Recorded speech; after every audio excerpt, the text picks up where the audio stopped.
오늘 하늘 잔치를 준비하신 하나님이라는 제목으로 좀 말씀을 나누려고 하는데요. 오늘 말씀의 상황을 보면 예수님께서 이제 비유로 말씀하시기 전에 어떤 일이 있었는가 하면 함께 먹는 사람 중에 하나가 예수님의 이 말을 듣고 이야기를 듣고서 외치는 거예요. 무릇 하나님의 나라에서 떡을 먹는 자가 복되도다 하니 무릇 하나님의 나라에서 떡을 먹는 자가 복되도다 하니 복됩니다 라고 이야기하는 누군가의 말을 듣고 예수님께서 이제 큰 잔치 집회 때 비유를 말씀을 하시는데요. 예수님이 하셨던 말씀이 어떤 말씀이기에 이 사람이 이런 이야기를 하는지 우리 누가복음 14장 12절부터 14절의 말씀을 한번 같이 한번 읽어볼까요? 시작. 또 자기를 청한 자에게 이르시되 내가 점심이나 저녁이나 베풀거든 벗이나 형제나 친척이나 부한 이웃을 청하지 말라. 그 사람들이 너를 도로 청하여 내게 갚음이 될까 하노라. 잔치를 베풀거든 차라리 가난한 자들과 몸 불편한 자들과 저는 자들과 맹인들을 청하라. 그리하면 그들이 갚을 것이 없으므로 내게 복이 되리니 이는 의인들의 부활 시에 내가 갚음을 받겠음이라 하시더라. 아멘. 예수님께서 어떤 잔치집에 참석하고 계신 거예요. 그리고 그 잔치를 베푼 사람에게 뭐라고 말씀을 하시는가 하면 내가 만약에 다음번에 잔치를 또 베풀면 잔치를 열면 내 벗이나 형제나 친척이나 아니면 주변에 부한 사람들을 청하지 말고 어떤 사람들을 초청하라는 거예요? 가난하고 몸이 불편하고 저는 자거나 맹인들을 초청하라는 거예요. 왜냐하면 내가 이전에 초청했던 벗, 친척, 이웃들, 특별히 이제 부유한 이웃들 같은 경우에는 우리가 이제 심리가 뭐예요? 내가 초청받았으면 다음번에 뭐 하죠? 초청을 하잖아요. 그러면 아무런 상급이 없다는 거예요. 대신에 이런 사람들, 가난한 자들, 몸이 불편한 자들, 저는 자들, 맹인들 같은 경우에는 어떤 사람들인 거예요? 갚을 능력이 없는 사람들인 거예요. 그러니까 이 사람들은 누군가를 불러서 잔치를 베풀 여력이 없는 사람들이기 때문에 그게 무엇이 된다는 거예요? 그 사람에게서 상급이 된다는 거예요. 의인들이 부활하는 날에 마지막 때죠. 마지막 날에 오히려 그것이 너에게 큰 상급이 되기 때문에 내가 잔치를 베풀거든 내 주변에 벗 그리고 친척들 부유한 사람들만을 초청하는 게 아니라 오히려 어려운 사람들을 대접하라는 거예요. 잔치를 통해서. 여러분 이 말을 듣고서 어떤 사람이 이야기를 하는 거죠. 외치는 거죠. 하나님의 나라에서 떡을 먹는 자가 복되도다.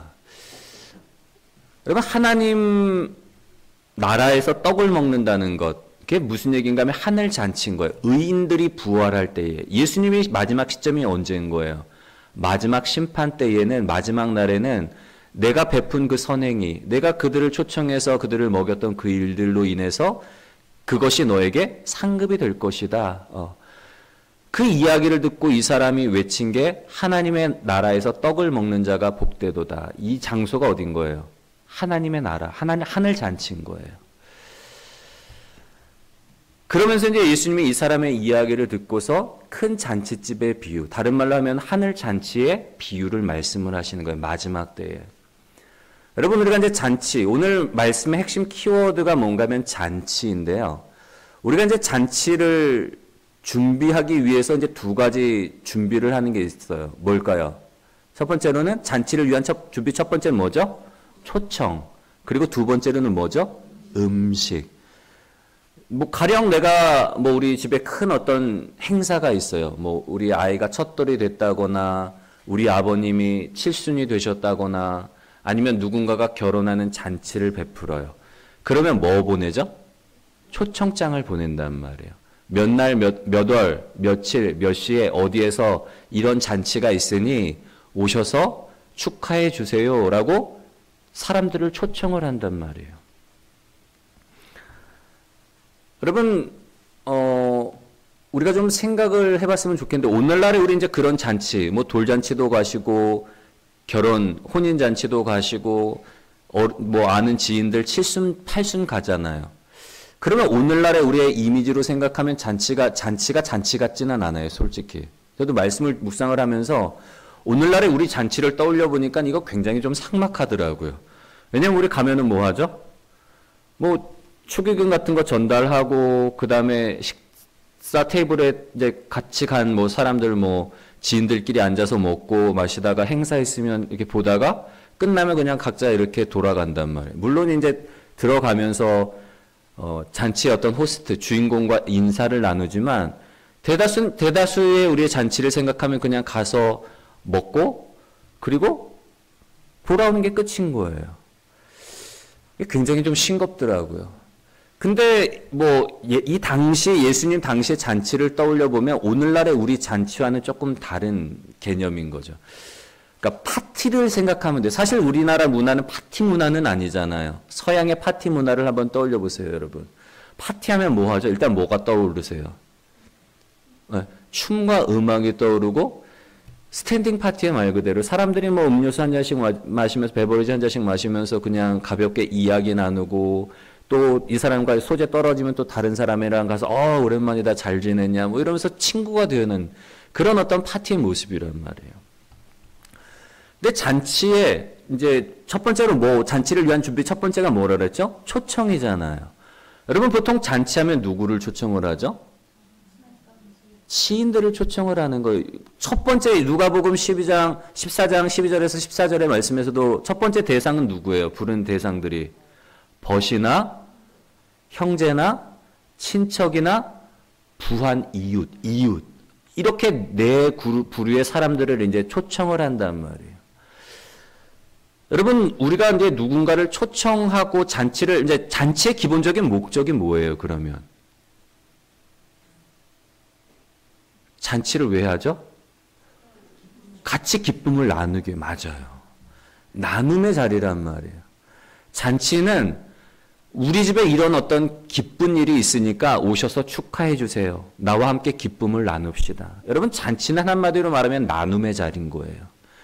우리가 잔치를 통해서 오늘날의 우리 잔치가 아닌 예수님 당시의 잔치를 한번 생각을 해본다면 세 가지 나눔의 자리라고 할 수 있는데 첫 번째는 어떤 자리인가 하면 한번 띄워주시겠어요? 나눔의 자리 첫 번째는 뭘 나누는 자리예요? 기쁨을 나누고 두 번째로는 교제를 나누고 세 번째로는 음식을 나누는 자리인 거예요. 우리 집에 이런 경사, 우리 집에 이런 어떤 기쁜 일이 있으니까 오셔서 함께 축하해 주시고 함께 나와 기쁨을 나눕시다. 근데 단순히 기쁨을 나누는 게 아니라 그 초청의 대상이 누구라 그랬죠? 벗과 형제들과 친척들과 또 주변의 이웃들이다 보니까 이 사람들은 다 아는 사람들일까요? 아니면 모르는 사람들일까요? 거의 아는 사람들이에요. 오늘 우리 잔치에 가면은 다 남이죠, 사실은. 내가 같이 가는 사람 빼고는 초대한 사람과 나만 이렇게 개인적인 관계가 있지, 다 남이란 말이에요. 모르는 사람이에요. 그러다 보니까 우리 그냥 식사 자리에 앉아서 식사만 하고, 인사만 하고 돌아오는, 김 빠진 잔치가 되지만, 예수님 당시의 잔치는 거의 마을 잔치인 거예요. 내 벗, 내 형제들, 내 친척들, 한 마을에 살다 보니까 다 알고 지내는 사이들이란 말이에요. 그러니까 그 잔치 자리가 어떤 잔치가 되겠어요? 정말 기쁨을 나누고 서로 교제하고 음식을 나누는 자리란 말이에요. 공동체에 어떻게 보면은 공동체의 결속을 다지는 그런 자리가 되는 것이 바로 이 잔치인데 나눔의 자리인데 여러분 우리가 이제 잔치를 위한 준비 첫 번째는 초청이라고 말씀을 드렸죠. 또 잔치에서 빠질 수 없는 두 번째가 뭐라 그랬죠? 음식이란 말이에요. 말씀에 보면은 오늘 말씀에 보면 먹는다라는 단어가 굉장히 좀 강조되는 걸 볼 수가 있어요. 함께 먹는 사람 중에 하나가 이 말을 듣고 그러니까 잔치에 참여한 사람이라고 해도 되는데 굳이 함께 먹는 사람 중에 하나라고 이렇게 이야기를 하시고 그리고 잔치 비유 끝에도 뭐라죠? 초청을 했는데 오지 않은 사람들은 하나님의 나라의 잔치를 맛보지 못할 것이다 라고 말씀을 하신단 말이에요. 여러분 먹는다는 것, 이 먹는다라는 것이 굉장히 중요한 의미가 있는데요. 먹는다, 함께 먹는다라는 것이 갖는 의미 첫 번째는 어떤 의미가 있는가 하면 한번 같이 한번 읽어볼까요? 시작. 가족이 된다는 것. 누군가와 함께 먹는다는 것이 의미하는 첫 번째 의미는 뭔가 하면 가족이 된다는 거예요. 여러분, 우리가 이제 가족이라는 단어를 이야기할 때 또 다른 표현을 쓰죠. 뭐라고 쓰죠? 식구. 우리 가족이야, 우리 식구야. 그럴 때 그 식구 한자 표현이 뭐죠? 먹을 식의 입구란 말이에요. 함께 먹는 사람. 그게 가족인 거예요. 우리말뿐만 아니라 성경에서도 정말 함께 먹는 사람이 가족이라는 의미를 좀 살펴볼 수가 있는데 사무엘하 9장 10절과 11절의 말씀을 한번 읽어볼까요? 시작. 너와 내 아들들과 내 종들은 그를 위하여 땅을 갈고 거두어 내 주인의 아들에게 양식을 대주어 먹게 하라. 그러나 내 주인의 아들 무비보셋은 항상 내 상에서 떡을 먹으리라 하니라. 시바는 아들이 15명이요 종이 20명이라. 시바가 왕께 이르되 내 주 왕께서 모든 일을 종에게 명령하신 대로 종이 준행하겠나이다 하니라. 무비보셋은 왕자 중 하나처럼 왕의 상에서 먹으니라. 아멘. 여러분, 이 이야기가 언제 이야기인가 하면 다윗이 이제 친구 정말 절친이었던 요나단이 죽고 사울 왕과 그의 가족들이 전투에서 다 길보아 전투에서 다 죽고 남은 자를 찾는 거예요. 혹시 남아있는 가족이 없는가. 근데 요나단의 아들 중에 무비보셋이라는 절름발이에요. 이 아들이 있다는 소식을 듣고서 그에게 뭘 베푸는 거예요? 선을 베푸는 거예요. 그 아버지의 재산과 토지를 다 물려줄 뿐만 아니라 시바라는 종, 요나단을 섬겼던 종으로 하여금 이 무비보셋을 잘 섬기라고 이야기를 하는 거예요. 너의 집, 너의 자녀들이 밭을 갈구고 사람 종들을 부려서 무비보셋의 집안에 음식이 떨어지지 않도록 잘 섬겨라. 그러면서 뭐라고 이야기를 하는 거예요? 그런데 무비보셋은 누구와 같이 먹는다는 거예요? 다윗이 먹는 상에서 매일 다윗이 먹는 상에서 나와 함께 식사를 할 것이다. 그 이야기가 뭐예요, 여러분? 무비보셋을 뭘로 여기는 거예요? 왕자 중에 한 사람, 자기 아들로 그렇게 여기겠다는 거예요. 왜냐하면 요나단과의 그 우정을 생각해서 요나단의 아들이 곧 내 아들인데 너는 내 아들이다라는 이야기예요. 여러분, 누군가와 한 상에서 먹는다는 건 우리나라뿐만 아니라 성경에서도 뭘 의미한다는 거예요? 한 가족이 된다는 걸 의미해요. 요한계시록 3장 20절의 말씀도 우리 한번 읽어볼까요? 시작. 볼지어다 내가 문 밖에 서서 두드리노니 누구든지 내 음성을 듣고 더불어 먹고 그는 나와 더불어 먹으리라. 아멘. 요한계시록에서도 라오디게아 교회를 향해서 예수님께서 말씀하신 내용이 이거잖아요. 여러분, 구원도 마찬가지예요. 예수님이 구원에 대해서 뭐라고 표현을 하는가 하면 볼지어다 내가 내 마음 문 밖에 서서 두드리노니 누구든지 내 음성을 듣고 내 마음 문을 열고 나를 영접하면 영접하는 자, 곧 그 이름을 믿는 자들에게는 하나님의 자녀가 되는 권세를 주셨는 이게 구원이잖아요. 마음 문을 열고 예수님을 나의 구주로 모셔드리는 거예요. 영접하는 거예요. 근데 예수님 그 뒤에 뭐라고 말씀하시는 거예요? 영접하면 뭐 하겠다는 거야? 내가 들어가서 그로 더불어 먹고 그는 나와 더불어 먹으리라. 여러분, 구원에 있어서도 예수님께서 표현을 하실 때에 함께 먹는다라는 표현을 하는 거예요. 다른 말로 하면 하나님 나라의 자녀가 된다는 거예요. 두 번째로 먹는다는 것이 의미하는 바가 있는데요. 한번 읽어볼까요? 빨간 글씨 시작. 한 몸이 된다는 것. 첫 번째로는 가족이 된다는 것을 의미할 뿐만 아니라 두 번째로는 뭐예요? 한 몸이 되는 것을 의미하는 거예요. 레비스트로스라고 프랑스의 인류학자가 있는데요. 이 사람이 뭐라고 이야기를 했는가 하면 사랑에 관한 성적인 용어는 동서고금, 전 세계를 막론하고 전부 먹는 것과 관련이 있다는 거예요.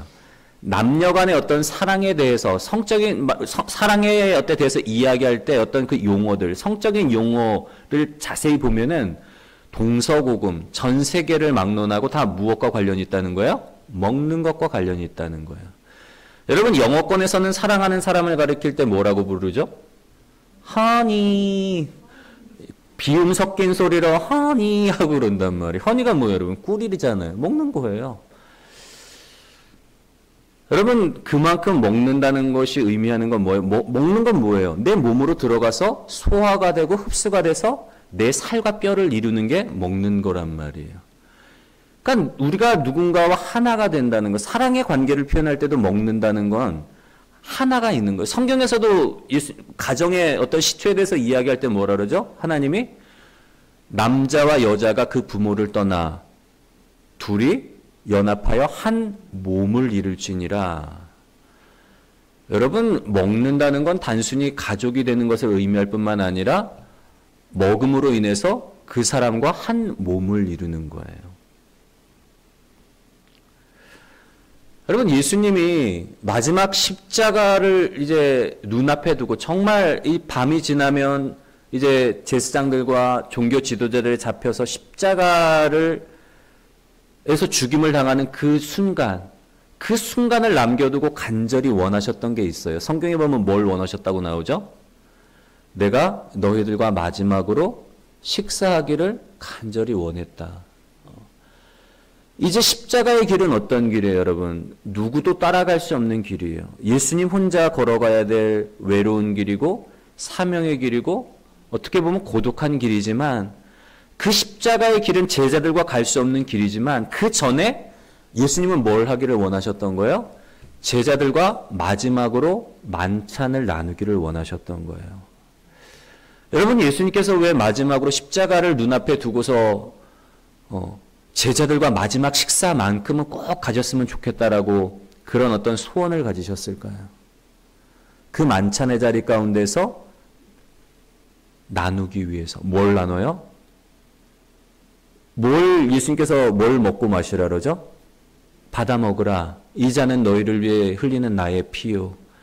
받아 먹으라. 이 떡은 너희를 위해 내어주는 나의 몸이니라. 여러분, 마지막 만찬의 자리는 예수님이 자신의 살과 피를 마지막으로 제자들에게 나누어주는 자리인 거예요. 제자들은 그 마지막 만찬 자리 가운데서 예수님의 살과 피를 먹음으로 어떻게 되는 거예요? 예수님과 하나가 되는 그런 시간인데, 여러분, 우리가 잔치를 가운데서 이제 꼭 위한 준비 두 가지를 살펴봤잖아요. 초청과 음식이라는 거. 여러분, 잔치를 준비한 주인의 마음은 어떨까요? 저는 한번 그런 생각을 해봤어요. 초청을 한 대상들이 있어요. 형제, 친척, 주변의 이웃들. 처음에 초청한 사람들이 처음에는 간다고 그래놓고 막상 잔치가 되어서 시간이 되어서 종들을 보내서 다시금 불러오잖아요. 모든 것이 준비됐습니다. 음식도 준비되었고 음악도 준비되었고 그냥 오셔서 함께 즐기시면 돼요. 근데 이 사람들이 뭐 하는 거예요? 다 하나같이 나 못 간다. 양해해달라 그러는 거예요.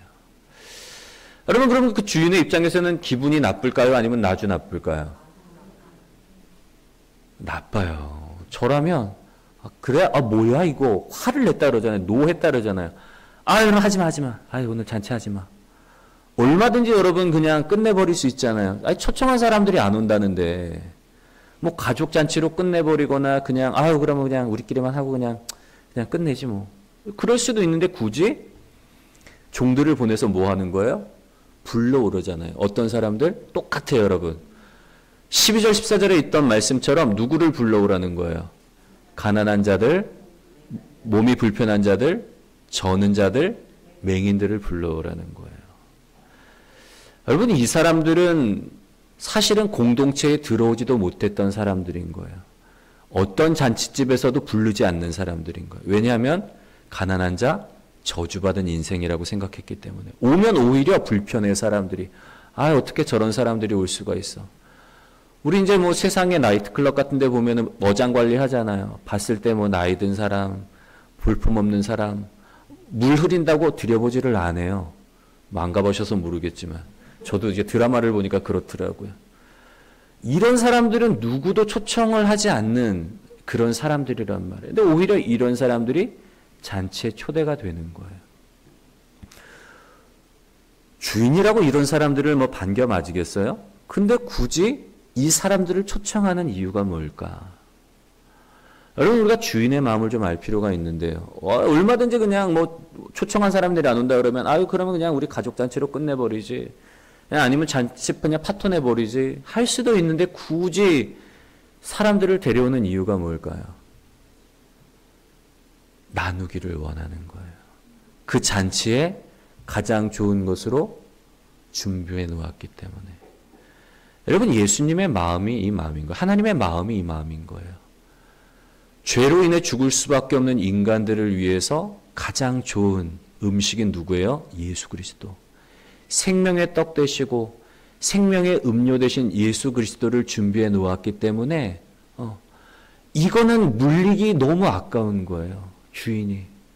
누구라도 그 초청에 응해서 진짜 이 생명의 음료 되시고 생명의 떡 되신 예수 그리스도를 맛보기를 원하는 게 아버지의 마음이기 때문에 종들에게 명해서 들로 산으로 나아가서 거리로 나아가서 사람들을 데려다가 잔치 자리에 앉히라는 거예요. 여러분, 우리가 한 가지 이제 마지막으로 한 가지 더 살펴보려고 하는데요. 처음에 초청받은 사람들이 있단 말이에요. 근데 이 사람들이 초청에 응하지 않는다는 게 뭘 의미하는 걸까? 세 가지 의미가 있어요. 우리는 그걸 몰라요. 근데 이제 세 가지 의미를 살펴보면 첫 번째는 어떤 의미가 있는가 하면 나는 한번 읽어볼까요? 시작. 나는 하나님 나라에 관심 없어요. 여러분, 거부하는 사람들을 한번 보세요. 뭐라고 변명을 하죠? 나 밭을 샀기 때문에 지금 나가봐야 됩니다. 나는 지금 소 5결이 10마리의 소 한 쌍, 한 결이가 한 쌍이에요. 10마리의 소를 샀기 때문에 지금 테스트하러 나가봐야 됩니다. 나는 장가든 지 얼마 안 돼서 아내에게 봉사를 해야 됩니다. 다 세상적인 일들이잖아요. 세상적인 핑계예요. 이 사람들이 잔치에 초청에 대해서 거부를 한다는 건 뭐예요? 하나님 나라보다는, 나 하늘의 일보다는 나 지금 이 땅의 일이 나한테는 더 관심이에요. 하나님 나라에 관심 없어요. 지금 나한테 관심은 뭐예요? 이 땅의 삶. 두 번째로는 이 사람들이 잔치를 거부한다는 건 어떤 의미가 있는가 하면 2번 한번 읽어볼까요? 시작. 나는 교회 공동체에 관심 없어요. 예수님이 어떤 사람들을 초청하라는 거예요. 누가복음 14장 12절부터 14절은 몸이 불편한 사람들, 저를 돌려주세요, 주사님. 네. 화면. 네네. 몸이 불편한 사람들, 가난한 사람들, 저는 자들, 맹인들이란 말이에요. 아까도 말씀드렸지만 이런 사람들은 보통의 유대인들이라면, 보통의 어떤 부자들이나 어떤 격식 있는 사람들이라면 아우 상종하기 싫은 사람들인 거. 아우 질 떨어져. 어떻게 저런 사람들과 내가 한 상에 먹고 마실 수가 있어. 아니, 불쾌한 거야. 내 수준을 뭘로 보고 저런 사람들과 함께 하라는 거지? 여러분, 근데 교회 공동체, 사람들이 교회 공동체를 거부하는 이유 중에 하나도 그거잖아요. 아우, 교회 가봤더니만, 야, 세상 사람들보다 못하더라. 그냥 옷도 추리리 하고. 그러니까, 특별히 이제 지위 있는 분들, 저희도 이제 전도하려고 많이 이제 노력을 했는데, 어떤 분들이 있는가 하면, 이제, 남편분이 이제, 잠깐 오셨다가 이제 안 나오신 분 중에 남편분이 정확하게는 모르겠지만 굉장히 이제 좀 어떤 유명한 분이었던 것 같아요. 이름만 대면 알 정도로. 그러니까 이제 선뜻 이제 작은 교회로 인도하기가 조금 주저하시더라고요. 그런 게 있더라고요. 그래도 내가 사회적인 어떤 지위가 있고 명망이 있는데 내 격에 맞는 커다란 대형 교회 가서 예배를 드려야지 사람들이 나를 알아주고 인정해 주는 거. 여러분, 주인의 초대에 거부를 한다는 건 뭔가 하면 아우 나는 그 공동체에 관심이 없어요. 그걸 의미하는 거예요. 세 번째로는 뭐에 대한 거부인가 하면 한번 띄워주시겠어요? 세 번 읽습니다. 시작. 나는 하나님과의 교제에 관심 없어요. 여러분, 잔치를 베푼 주인이 있단 말이에요. 잔치를 베푸는 목적이 뭐라 그랬죠? 나눔의 자리잖아요. 기쁨을 나누고 교제를 나누고 음식을 나누면서 하나의 몸이 되고 하나의 가족이 되는 공동체가 되는 게 잔치란 말이에요. 근데 그 잔치 초청에 대해서 거부한다는 건 뭔가 하면 나는 그 주인과 교제할 마음이 없어요. 관심 없어요. 그 사람과. 그거예요. 근데 여러분 성경은 뭐라고 말을 하는가 하면 예수님만이 유일한 생명의 떡이요 유일한 생명의 음료란 말이에요. 나는 포도나무요 너희는 가지니 저가 내 안에 내가 저 안에 있으면 저는 나로 말미암아 많은 열매를 맺지만 나를 떠나서는 아무것도 할 수 없느니라. 예수님을 떠난 순간 이미 우리는 죽은 존재들인 거예요. 영생과는 무관한. 하나님은 잔치, 천국 잔치를 통해서 예수의 살과 피를 나누고 예수님의 생명으로 인해서 사람들이 영생을 얻게 되고 하나님의 자녀가 되도록 그렇게 부르시는데 사람들은 뭐예요? 관심 없다는 거예요. 나 하늘나라 관심 없어요. 난 지금 나한테는 이 땅의 삶이 너무 소중하고 나는 교회 공동체 관심 없어요. 나는 세상의 그룹이 더 좋아요. 세상에 뭐 산악회, 뭐 탁구 동호회, 뭐 사이클 동호회, 세상 사람들이 더 재밌어요. 나는 수준도 높고 나는 하나님과 관심 없어요. 하나님 없어도 나 살 수 있어요.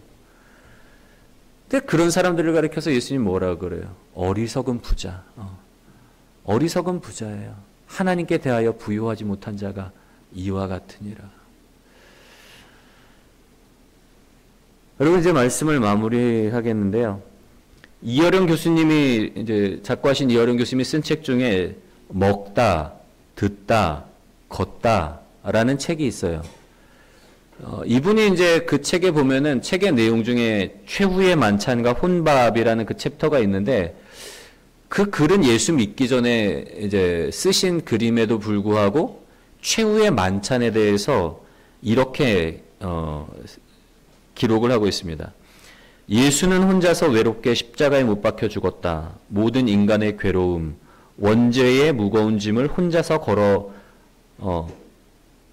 지고 걸었다. 그러나 식사만은 혼자 하지 않았다. 그는 여럿이 자리를 같이 해서 먹기를 희망하였다. 그것이 바로 최후의 만찬이었다. 그러면서 뭐라고 말씀을 하시는가 하면 기독교는 공동체의 어울림을 중요시한다. 여러분 사명의 일은 어쩌면 우리가 홀로 걸어가는 주님과 함께 걸어가는 길이지만 그러나 십자가와 기독교의 상징 중에 하나는 십자가와 최후의 만찬이란 말이에요.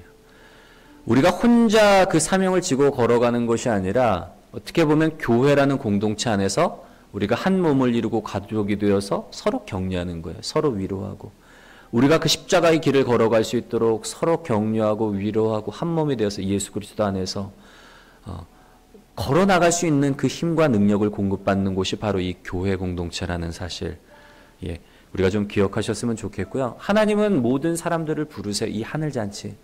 사실은 우리의 매일의 일상이 하나님 나라의 잔치에 참여하는 거예요.